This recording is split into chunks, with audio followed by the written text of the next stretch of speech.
This morning, my partner Simon said, "What time are you on?" So I think 3:30, and he goes, "Oh, you're closing. Who else is sharing?" I said, "Manchester Tom." He goes, "Oh, you're closing after Tom. Get in, girl." I was all right this morning. Now my asshole's going like that. Tom knows what I'm talking about.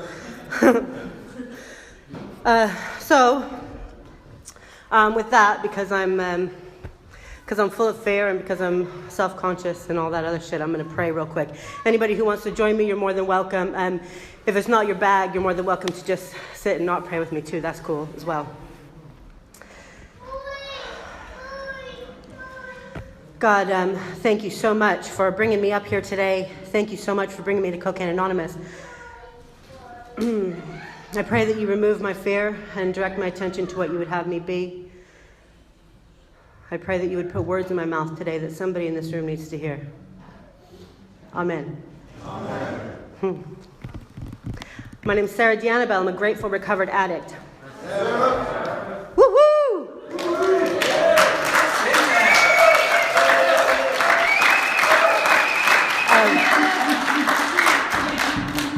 Thank you so much for having me up here today. I love this stuff, and I was just saying how much I love that my family has grown. You guys are my family, and I come, I travel around, and I watch these different areas grow, and Terry was talking about a meeting that just isn't massive, and it blows his brain out, and I'm thinking, oh my God, it's the same thing. Everywhere I go, it's getting bigger and bigger and bigger and bigger, and people are talking about the important stuff, and they're talking about God, and I was just really, really pleased to hear Tom share my story, which is not, the particulars are all totally different, but you were talking about that head and that gut and that all that stuff, and I'm like, that's me. That's me, It's insane as well, because my actual outside circumstances were so different. I grew up in a 12-step household, right? I was 5 or 6 when both my parents got clean and sober in this fellowship about 6,500 miles away from here. So I did grow up in a household where they were like, how are you feeling today? And, do you feel like you fit in with your peers? And tell me what's in your heart today, Sarah, that kind of stuff. And I still had a really hard time feeling loved. And I still had a really hard time feeling like I fit. And, I would just go into my room and hide. And I was suicidal as a young teenager. And all that stuff you were talking about, that was exactly the same. And I grew up in a 12-step household in an affluent area, where I went to a school where everybody around me was all, dressed in really expensive gear that they didn't steal. Right? They had like a water polo team and a golf team and all that. That's where I grew up. And I still wanted to die. Every single day I wanted to die. So I totally identify with that not quite fitting in, right? And my house was such a 12-step household, quite literally. My dad was a builder, and he built the second story on our house, and he built 12 stairs, and on the front of each stair, he wrote a step. So I'm not kidding, by the time I was 8 or 9 years old, I had them memorized, and there was always some weirdo that was detoxing in the back bedroom, and this is how I grew up, right? And my friends would come over, they'd be like, who's that guy? And I'm like, I don't know, but he threw up this morning, I don't know who these guys are. That's new Uncle Joe back there. And my mom was always picking up strays to feed and clothe and bathe, and I feel really, really fortunate to have that be a part of my life, to have that demonstration of love modeled to me. But I just want to make it really clear that it doesn't matter if you have the steps memorized. It doesn't matter if you know where recovery happens. It doesn't matter if you watch that stuff your entire life. I still ended up a practicing drug addict and a practicing alcoholic. That was, it doesn't have anything to do with what or who you know. And that's really clear to me today. So I remember feeling like everyone else was smarter than me. Everyone else had more money than me. I was fatter than everybody else. I was stupider than everybody else. Everyone was funnier than me. Everyone like had this instruction manual handed out to them as a kid that I missed.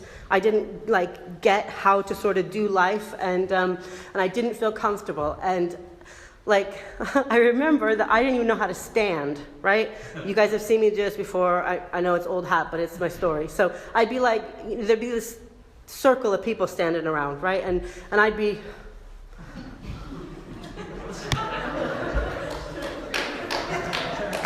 I don't even know how to stand up with you guys, because you guys are so cool, and it like freaks me out, right, in my very core to even try to attempt to be with you. And I remember the first time that changed for me, I was 11 years old, and we had stolen some cigarettes out of my friend's grandma's bag. And we're standing out in her garage, and this cigarette is being passed around. I'm doing this whole thing, right? And I'm like waiting my turn, right? And I don't even know how to smoke or anything. And this cigarette comes to me, and I go, and I know how to stand. I know how to like be with you guys. And that, as that breath went out, my head went all floaty, and I just thought, oh, that's it right there. And I chased that. It took me it took me a matter of, seriously, my first cigarette took me a matter of 3 weeks to be using drugs every single day. And I did that for 20 years. I was not like dipping my toe in. I was not, ooh, that was nice. Maybe I'll, try that again some other day. It was like, ooh, that made me feel different. That fixed that shit inside of me that makes me want to kill myself every day. Do you know, Tom was talking about it as well, like being, depressed as a teenager. I was diagnosed with clinical depression at the age of 9. No, I get it. As an adult, I realized that I had a spiritual sickness, right? That was just, that I didn't know how to put words to, and I didn't know what that was about. But it was just about, I don't want to be here, right? I'm like properly uncomfortable. I don't, no matter what I have, something else is always better. And then when I get that, something else is always better. That's how I've lived my life, and just feeling wrong, feeling properly wrong. And, as a kid, I found a lot of things that fixed that for me. Marijuana and party drugs and, smoking and getting in trouble and this, that, and the other thing. Really early on, I found out that if you were 14 and lumpy in the right places, that grown men kind of liked you as well. And so that was a really constant good outlet for me, healthy decision-making there. And, I learned, I'll tell you, there's not a lot of women in here who are going to tell me that their experience is tons different. I learned some really good survival skills like that, really, really early on. And I came here with them. I brought them here. And again, I'm sure that there's some women who will have shared that experience as well. And when I got here, also, I thought all the guys wanted to fuck me. Turns out only about half of them did. But it was, that's another way that I try to fix this horrible thing that's wrong with me. And it also turns out that, here, I'll be in my soapbox for a minute. It also turns out that you guys are really easy pickings, too. You burn all your bridges out there. You come in here just bedraggled, and ready for it. And I know that a lot of people will say that the guys are predators in here. Some of them are, but I'll tell you that women can be, too. Women absolutely can be. And I'm somebody that when I work with my sponsees, I'm really, really clear that the book tells me in 2 places, one talking about money, the other one talking about sex, that I will use if I don't sort my shit out in those areas. Having recovered from a hopeless state of mind and body in regards to drugs and alcohol, I also happen to have recovered around my behavior around men. I recovered from thieving. That was huge. Recovered from thieving. I used to not be able to go into a shop and not steal something. I don't need it. I got the money for it, but I have to have it. I got to steal it, stick it up my sleeves. I haven't stolen anything in over 6 years, and that's pretty amazing. I know. Check me out. That's crazy. There's a lot of things that I've recovered from going through this step work. But anyway, what happened for me was I got to a point where this was just after Christmas. I destroyed Christmas, right? I had gotten a food fight with my auntie. I had gotten a fist fight with her, actually, if we want to get real about it. And everybody left my grandmother's house, shit on everything, had verbal diarrhea about all this illegal stuff I'd been doing. And a few days later, my dad showed up at my house. He'd been waiting. He had been waiting for 19 years for me to just say, I'm done, right? He came over and he goes, you look like you might be done. And I just went, I don't know what you're talking about, right? He goes, well, come to this meeting with me. I said, thanks, but no thanks. I don't want what you got, right? He was my dad. I still don't want what he's got, right? But he goes, no, come on. We feed homeless people there, so you don't have to feed the kids, right? You don't have to. And I thought, all right, I don't have to be a mother. I can do that one. So went there, dropped my kids off with some strangers, as I was wont to do, and went into this little room with, I kid you not, it was my dad, my dad's best friend, a guy that works with my dad, my grandmother, who, by the way, has 38 years clean and sober in another fellowship, my grandma's best friend, and me. And that was it in this little CA meeting, right? And it was a topic meeting, and the topic was hope that night, right? And they do a lot of topic meetings back in the States, and everyone is sharing to me, okay? They all know about what had happened a week before. They all know that I'm, everything that's going on for me. And they're all telling me about these times when they've talked to God, these times when they, when hope, entered their lives, and when, they had these spiritual experiences. And I'm thinking, you are so full of shit. If you had ever felt as hopeless as I feel right now, there is no way that you'd be talking about hope. Because somebody in the position that I'm in doesn't ever get better. That's how I felt. And it was in a period of my life when I remember waking up in the morning with my eyes closed, just thinking, God, you going to make me do this one more day? You going to make me live like this one more day? I had no problem believing in God, but I knew that he had fucked me.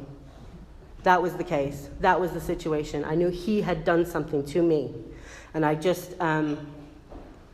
it was devastating to be alive, and I used to think about death all the time. I'd get super drunk, and then I'd walk right next to a busy highway, hoping that I'd stumble and fall over and get hit by a truck. I would sit there and will a heavy bookcase to fall on my head, these kinds of things.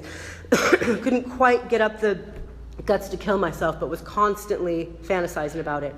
And so there, in that meeting, sitting there, thinking, you guys don't even know how hopeless I am. And this man, who I know today, was sent there on an errand from God. About halfway through, walked into this room, looked around. He didn't even sit down, you guys, because you could tell he felt so uncomfortable at this weird little family reunion that he'd come in on. He's kind of standing there like this, and everybody turns to him and they go, it's your turn to share. We've all shared already. And the topic is hope. And he goes, yeah, I haven't been to a meeting in a number of years, and I'm actually from a different state. I just didn't really have anywhere to go, and I saw this meeting. Hope, I don't know. I guess when I pray, things get better. And then he turned around and left, and that was the only thing that I heard that night. That was the one thing that stuck with me. And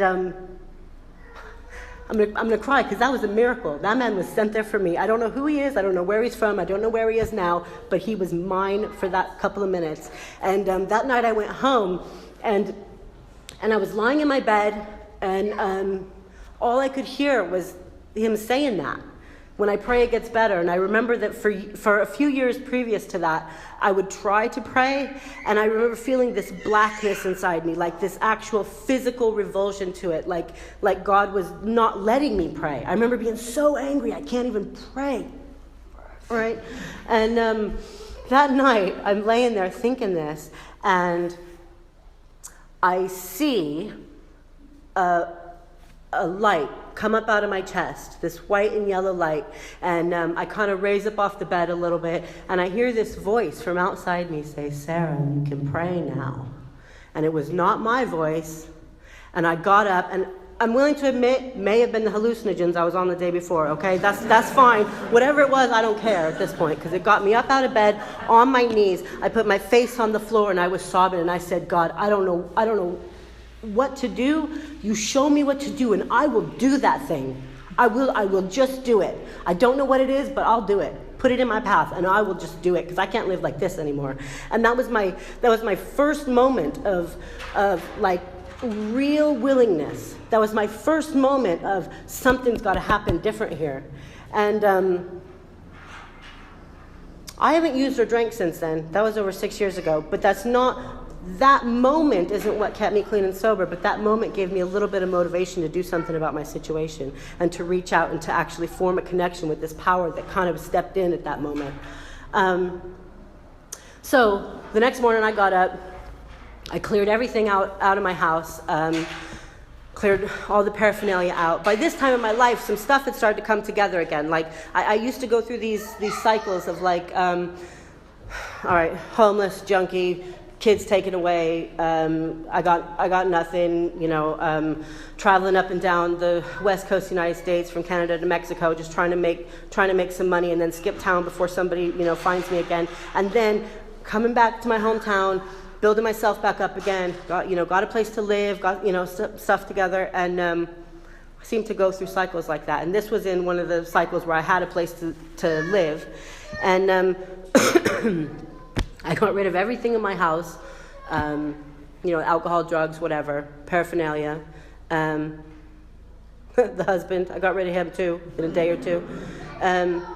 See, I went through all my drinking and using, most of it, thinking that I had a husband problem, right? I didn't know I had a me problem, and I honestly, hand to God, I didn't even think that I had a substance problem either. I truly, truly thought I had a husband problem. And and it turns out that we were just taking each other hostage, like Tom was talking about. We were really, really good at that. And I used to say I was in an abusive relationship, and I was, because I used to beat the hell out of that guy on the regular. Honestly, I'm in a relationship now where we're just about coming up to 5 years. I have not seriously considered homicide once. That is huge. I know. Again, check me out. That is growth. So yeah, my life is very different today. So I got rid of everything in the house, and I am desperate for something to change, something different, right? Because all I know is just don't drink and use. Just don't use, just don't use, just don't use. Dory, just keep swimming, just don't drink today, just don't use today. I very, very, very quickly discovered that I do have a drug and alcohol issue. Because I've made decisions before, but my decisions before were always followed with, I'm gonna stay off the gear. I'm gonna start selling acid, right? Or the cocaine is getting a bit much, so I'm gonna just drink and that'll be okay. So I've always done that sort of thing. I had never just said, that's the last time I'm doing that. And shit got real quick. I'm looking for any way to stay clean and sober one more day, right? And not kill myself in the process. And what I ended up doing was I was told, go to a meeting, go to another meeting, 90 meetings in 90 days. I promise you, in that first 90 days, I went to easily 200 meetings. There was this huge house where I'm from. 12 steps are huge back there, by the way. Everybody's dad or uncle or sister or cousin is in a 12-step program, and it's not like weird or anything. There's meetings of any kind all over the place, night or day. And in this one particular house, it was like a 20-room building, and it was open 24/7. And, busy times of the day, there'd be 10 different meetings of 10 different fellowships in there. And then slower times, there'd be 1 or 2 meetings going on. But I used to get out the meeting list, right? And I'd be looking at it. All right, I can go this one. Then I'll go to this one right after and this one right after that. Because I got to have a place to be where I'm not going to be using, right? Because I have no solution yet. I got no way to stay clean and sober. Also, no way to live. How am I going to take care of my family like this, right? I don't know. That's tomorrow's thinking, because today I just have to not use. So I remember my friends and we'd go meeting hopping, and I'd go to one meeting, and then I promise you, I was sitting there like this, hanging on to my friend at a Codependence Anonymous meeting, right? Just because they do 12 steps, we're like, we're just not going to drink right now, right? And I'm hearing people tell me things like, put the plug in the jug, meeting makers make it, and that kind of stuff. And I'm thinking something's going to happen pretty soon. But you know what I didn't hear? Maybe it was that I wasn't open to hearing it, and I think that's a little part of it. But also, recovery is quite different back home. I didn't hear anybody saying, do you feel like you're going to die? Do the fucking steps. I didn't hear that. I did not hear anybody tell me that. When I was saying to people, I don't know what I'm going to do because I feel like I'm going to die, they'd be like, well, why don't you come over to my house and we'll have a cup of tea? And you know what let's do? Let's go have coffee after the meeting. That's what we'll do. And then we would sit there and not talk about recovery. We would sit there and I would die a little bit more and die a little bit more. And I was wreaking havoc in the rooms as well, because I got to have a way to make myself feel better, right? Causing a lot of problems for a lot of people. And then what happened was I ended up, again, God doing for me what I probably wouldn't have done for myself. I ended up doing a nice thing for somebody, and I told a disabled friend of mine in recovery that I'd push his wheelchair around for the weekend while he was at this business conference in Seattle. So I took him up to the Cocaine Anonymous regional conference, right, which is delegates and these people kind of get together and they make some decisions for our fellowship, right? So I'm pushing this guy around, and I happen on this meeting where there's this guy standing at a podium with an accent I'd never heard before. I thought he was Scottish. He was Welsh. And I can barely understand him, but what I do hear is he's got a big book. And he's going like this. And I swear to God, I was over 3 months sober and I had never seen anybody take a big book to a meeting. And he was standing at a podium with a big book like this. And he's like, this is the solution. And this is what gets you to God. And God is what comes between you and the first one. And I thought, holy shit. I said, I'll have some of that and I'll have some of that too. So we exchange Facebook information. I mean, that's what I know how to do, right, guys? So we exchange Facebook information. We get together a little bit later. He comes down for the weekend. It was not to do step work, mind you. We did get to the step work eventually. It went like 13, 1, 2, 3, like that. That's his favorite part of my share. He hates it. But, my truth is my truth, right? So, I'll tell you that I was positively terrified to tell this guy some of the things that I needed to tell him, but I was also even more terrified of dying. I knew I was going to be dead if I didn't do something, and quick, like. So he took me through the action steps, 1 through 8, with a plan on 9, 10, and 11 in less than 18 hours, right? Which is how I like to take my sponsees through it today. And I know that sounds a little bit quick and whatever. People call it microwave recovery. I microwaved it, a few years ago. It's still warm now. And I keep up with my recovery. I have to revisit things. I have to continue to practice day by day. But I think that he saw that I wasn't going to make it very long. I think that he saw that I didn't have 6 months to do this work. He also is a product of the Bill Taylor scene, and thank God that I have been connected with some guys like you who have just showed me there may be another way, but we don't know any other way that works 100% of the time. If you find one, great. But for us, this is what works, so do it. And if you want what we have, do what we did. It's very, very, very simple. For me, what happened is this step here. We admitted we were powerless over cocaine and all other mind-altering substances, that our lives had become unmanageable. That was a truth for me. I was powerless. I am not powerless over that shit today. I am not powerless. I have the power of God in my life. It comes between me and the first one every single time. Every single time. God is right there. And if the thought does come, it never turns into that gnawing obsession that makes me go out and use. The thought comes, and then, oh, it's just a silly thought. And I'll tell you, the thought comes. The thought definitely comes. Seriously, I'm sitting in my home group the other night, and we're reading about, if you want to, I believe it's more about alcoholism, where it talks about if you want to diagnose yourself, go over to the bar room and try it, right? And I'm thinking, oh, maybe I need to go over to the bar room and try it then. I never really did that experiment the way that the big book talks about it, right? The thought comes. It is immediately followed with, you're a fucking alcoholic. That's probably not the best idea, right? Whereas before, the thought would come, and it would come, and it would come, and it would come, and I would drink. And then I would use, and then I would drink, and then I would use, and I would drink. And that's how my life is different today. Sure, the thought comes.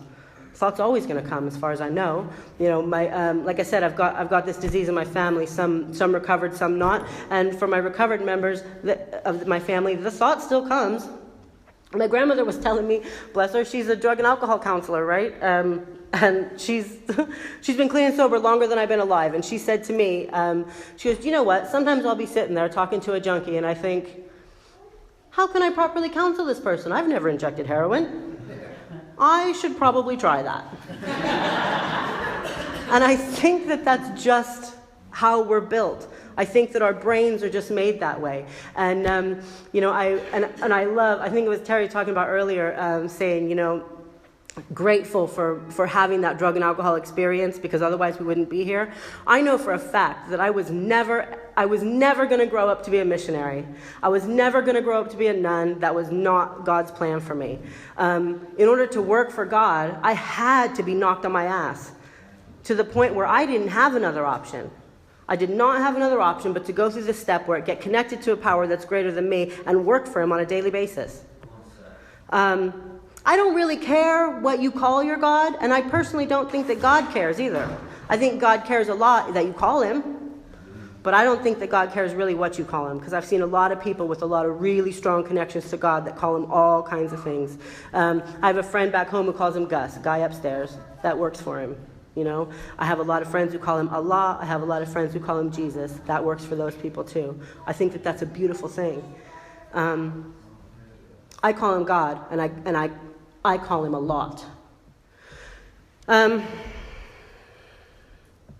So for me, a couple of things. I really, really like that Tom talked about step 3, because my understanding of step 3 has evolved and changed since I've come in the door. And my first experience was step 3 is you say it and you get on with the work. It shows your willingness to do the next step, and that's phenomenal. It got me to do the next step. Hang on, I'm drying out. My experience today is that step 3 means something totally different to me. I am actually offering my life to God, right? And I don't know what he's going to do with it, and that's okay. And that's what it's saying. The other part of what it's saying is take away my difficulties, that victory over them can bear witness to those I would help, right? Don't take away my difficulties so that my life can be easy. Take away my difficulties so that I can be a living, breathing, walking testament to your power in my life. Take away my difficulties so somebody looks at me and says, I want what she's got, and then comes and asks me for it. Because that's my job today. That is my job. I clock in on God's time clock in the morning, right? I ask him, what do you want me to do today? God gives me a bit of information, sometimes doesn't, right? And I try to do my best to do that job during the day. And he pays me God absolutely pays me. I get paid with being clean and sober. I get paid with serenity. I get paid with a little bit of peace sometimes. I get paid with that cunt FM you talk about shuts off, right? For at least a minute or two every once in a while. It just shuts off. And that is a beautiful thing. That is an absolutely beautiful thing. That is a miracle in and of itself. So what happened for me was, there I was, went through the step work rapidly, went out and made some amends rapidly, I caught on fire, absolutely caught on fire. I also caught pregnant really quick too. And I was 4 months clean and sober. I'm sponsoring people, a load of people. I'm pissing people off because I'm yelling at them. I'm telling old timers, you're murdering people. I'm a nightmare. I'm staying clean and sober though, right? That passion was there and I wouldn't change it for a minute. But I know I was a pain in the ass also. So if, by the way, you're a pain in the ass, keep it up. Right? You'll chill out pretty soon. Big Book talks about it. But for the meantime, do not let anybody kill that fire. Don't let anybody kill it. Anybody who says, ooh, maybe you got too many commitments, or ooh, maybe you're going too quick, look at their recovery and ask yourself, do you want what they got? Or do you want what you got? Because that fire is, kill it, and you got to work to get it back again. So I'm keeping up with my recovery. I'm doing my step work. I'm doing everything I possibly can. I'm running around helping people. I'm absolutely flying, and it was a good thing that I was, because I'm about a year clean, a little bit more, and it was Valentine's Day 5 years ago, and Simon was here. His visa had run out. He had to come back here and work, and I'm back home still, and he comes back because they got to induce me, right? I'm going to have this baby. And Valentine's Day, most beautiful day of my whole life. We had this beautiful baby boy. Simon proposed to me that day. He had a ring in the hospital, and the nurses all came and were like gathering around, taking pictures, and it was phenomenal. And we had this beautiful, beautiful baby boy, and he was perfect. And 11 hours later in the hospital, he passed away. All right? And they take him into the next room, and they're working on him, and they're working on him, and they're working on him. And, my prayer is, God, please don't let my baby die. Right? Please, God, don't let my baby die. And pretty soon it becomes clear that that prayer is not going to be answered the way that I would like it to be. And it was replaced almost immediately with, God, please, let me just be in acceptance of whatever happens here today. And that was an incredible thought for a junkie like me.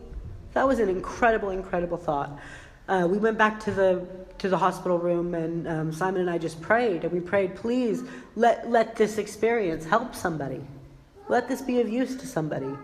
And the nurses were coming to me with medication. They were coming to me with opiates and all kinds of things. And my head didn't say, you're a drug addict, you can't take that. My mouth just said, no, thank you, I don't need it. And I believe that was a miracle. That's an absolute miracle. That's the direct result of me keeping up with my step work and me tending the most important relationship in my life, which is that one with God. When the shit hits the fan, if I'm connected with my Creator, I'm golden. I'm like, come on, life, bring it on. What you got next for me? Right? However, disconnected, I'll sit in a room, somebody looks at me funny, and I'm going to fucking take them out. And then I'm going to take myself out. I'm going to get drunk and get hit by a truck, and that's my plan. Right? I'm all or nothing with this, you guys. So, next thing I plan to do is come to the UK, right? I've got Simon's over here, and we plan to have this family here. We're going to build this life up here, and so I come over here, and believe it or not, I'm not really the type of woman that the UK is like excited to have come join the ranks, right? So Lulu knows what I'm talking about. Don't have a penny to my name. I got 3 kids from another baby daddy. I've got previous history. I've been in and out of jail, social services, name it. Okay, And so I get here, and it's a big struggle. And we got to throw money at this thing, and throw money at this thing, and throw money at this thing. We're hiring solicitors. We're doing everything we got to do. And it has come to the point where thousands and thousands and thousands of pounds later, they basically say this: you owe us $3,000. If you can't come up with this 3,000 pounds, we're not even going to look at your application. You have 2 weeks. After that, you're deported, right? At that point, I wasn't able to work. So what I'd been doing is just in my home, taking women through the step work. There was one CA meeting when I got to the town that I'm in now, and so all I knew how to do was CA work. Right? I'm setting up CA meetings. I'm taking these women through the steps. I'm just putting my all into this stuff. It was like a conveyor belt. I'm taking them through in groups. Simon's coming home one day, and there's 6 women there, and then the next day there's another different 4, and then and I'm just churning them out like this, right? Because I gotta not die, and I'm okay, right? But I've got this thing that I'm not giving over to God. I've got this thing. My family's gonna get split up. Right? What are we going to do? My family's going to get split up. And Simon and I sat down. We're like, all right, we got 2 weeks. We can't come up with this 3,000 pounds because we've already sold everything. We've already done fundraisers. We've already asked all of our family. We've already taken out loans. There is no more money coming. And we said, maybe this isn't meant to be then. Maybe I came here, I did what I was supposed to do, and then it's time to go home now. Maybe that was God's plan for me. And we had that discussion, and we just said, okay, we're just going to let it go then and see what happens. And I kid you not, 2 days after that discussion, a check came through the letterbox for 27 pounds more than we needed. And that check was from what's the version of the IRS here? Customs? Inland Revenue, right? They'd been looking for Simon for over 6 years, but because he'd been traveling around the world, they couldn't find him, and it was a tax rebate. Right? Came through the letterbox. Okay, all right, I got you, right? So I went to the bank to go cash this check, and I'm thinking, all right, that also gives us maybe Chinese tonight, right? Well, it was 27 pounds more than we needed, and we were 26 pounds overdrawn, right? Okay, fuck the Chinese, bag of chips, there you go. And so when I say that I do God's work and He pays me, sometimes He literally pays me. I have no doubt that I was doing what He asked me to do, and then He just sorted everything out. As soon as I let it go, as soon as I said, okay, I'm not going to fight this anymore, God just said, all right, I will then. I'll fight it for you. So what ended up happening was. I was pregnant, right? We and we had put in this application. I got my money in, and they'd asked us to write these stories to the Home Office, so that so they could take a look at our situation and find out whether they want me to stay here or not.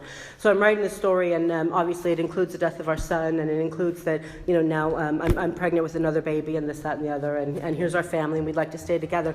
And I got this surprisingly beautiful letter back from the Home Office, handwritten by the woman who was going to take us to court, and she said, your family's been through enough. She said, as soon as that money went in, our stuff went to her desk, and she looked at it and she said, I'm not going to take you to court. I'm happy for you to have your family together. And and I had my next son here, and it became very, very clear to me that our first son together gave his life so that we could be together, to keep our family together. It took me a while to see that, but I can see God's hand through the whole thing. I can look back on it and I can see it now. And I know from telling my story, people come up to me and they say, your story touched me. I'm sitting here thinking about my shit at work, or thinking about my hard day, or thinking about, my daughter's a brat. And then I hear your story. And that helps me get through, whatever shit I'm going through. So I know that God has given me this. I know that this is the thing that I need to be talking about. I know that this is the thing that, I know that God has a plan for me. Right? I'm telling you, I went through my entire life believing that I was useless, believing that I was a piece of shit, and the reason why is because I was a useless piece of shit. Let's have it right. Let's have it right. I thieved and I lied and I cheated everybody that I knew. Everybody, right? And I just left this trail of despair and heartache everywhere I went. Today, I'm a productive member of society. I have a job. I've had this job for nearly 3 years. I don't steal from it. What? Right? I know. They gave me the keys to the safe. I know. I'm not kidding. And they know who I am, too. They know who I am. I'm not kidding you. My boss came to me the other day. She's like, I think my ex-husband has a drinking problem. Right? So we have guys shooting up in the toilets all the time, right? Every so often, one of them goes over and they're like, call Sarah. She knows what to do. That's just how it goes. You know? I'm a mother to my kids today. When my kids have lice, I take care of it. That's insane. You know, they have clean clothes to wear to school. They go to school. I'm entrusted with the well-being of these children, right? Somebody looked at me and said, "Yeah, she's all right for that." And I show up when I say I'm going to be there, you know. And people ask me to help them. I don't suck off of this world anymore. I give back something, right? I spent so long sucking everything I possibly could out of this world, and now I give back a little bit. And do you know what? I get to be witness to miracles, absolute, honest-to-goodness miracles. They happen in my living room every single day, right? They happen when I open a book with somebody. They happen when I open my eyes and I'm clean and sober today, and I don't have the obsession on me. That is a miracle. That is an absolute miracle. And that people ask me for help, oh my God. I'm like Tom, people used to ask me to leave all the time, and now they're happy to see me come. Do you know what? I'm gonna end it on this. This program is a miracle. This program, I believe, was given to me by God. And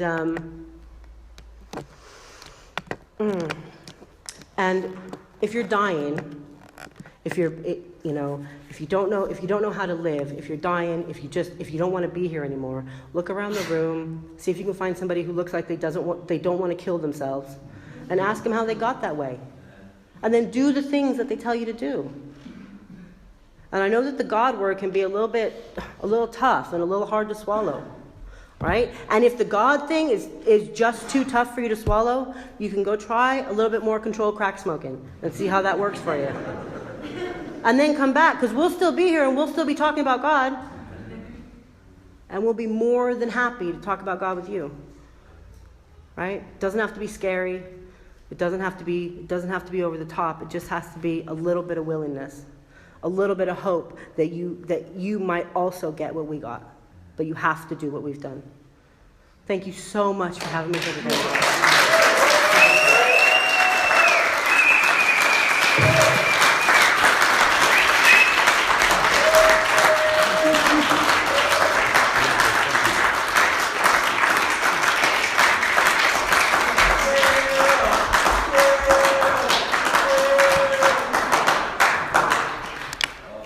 Wow, my name's Dwayne, I'm an addict. The power of God is here. Wow, emotional. I'll just open up to share we've got 15, 20 minutes to share back on what Sarah shared, so yeah, it's yours.